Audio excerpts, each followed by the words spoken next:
আজকে আমাদের জননেতা আমাদের মাঝখানে এসেছে, আমাদের সমস্যাগুলো তার সামনে আজকে দাঁড়িয়ে বলা উচিত। বলতে গেলে মন্দির থেকে আজ ভগবান আমাদের সামনে এসেছে। কথাটাকে আমি ভুল বললাম?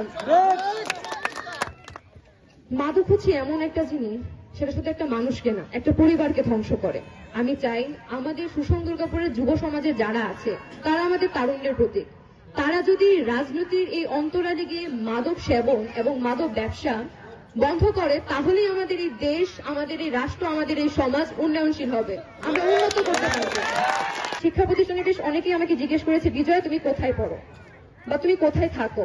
তখন আমি বলেছিলাম আমি তো পাহাড়ের রাজ্য সুষম দুর্গাপুরে থাকি। তখন তারা খুব কটুভাবে বলেছিল, সুষম দুর্গাপুর, তোমাদের এদিকে তো হয়তো বা বর্ডার অঞ্চলে মদের ব্যবসা কিংবা এই অনেক মাদকের ব্যবসা ট্যাবসা হয়, তাই না? তখন সেটা আমার কাছে লজ্জা লেগেছিল, কারণ আমার সুষম দুর্গাপুর হচ্ছে পাহাড়ের রাজ্য।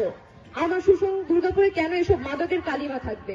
আজকে ভগবান আপনাদের সামনে দাঁড়িয়ে আমি চাই আপনাদের যাদের যে সমস্যা আছে সেটা প্রাণ খুলে বলুন। এবং সর্বশেষ কথা, যেটা না বললেই না হয়, সেটা হচ্ছে আপনারা সবাই জানেন এইবার আমাদের যে নির্বাচনটা হচ্ছে, নির্বাচনের মধ্যে একটা সমস্যা হচ্ছে হ্যাঁ ভোট এবং না ভোট। সেটা হয়তো আমরা এখানে অনেকেই জানি না সেটা কিভাবে। আমি স্যারের কাছে বিনীত অনুরোধ করব এই ভোটটা কিভাবে দেওয়া যায় স্যার, সেই সম্পর্কে একটু জানানো, কারণ আমিও এবার প্রথম নির্বাচনে ভোটে অংশগ্রহণ করব, আমিও এবার ভোটার হয়েছি। আমি চাই আমি সহ আমার এই 5 নং এলাকাবাসী সবাই সেটা জানুক, এবং আমি প্রত্যাশা করব আমার এই 5 নং বাসী সর্বোচ্চ ভোট দিয়ে ধানের শীষকে জয়যুক্ত করবে।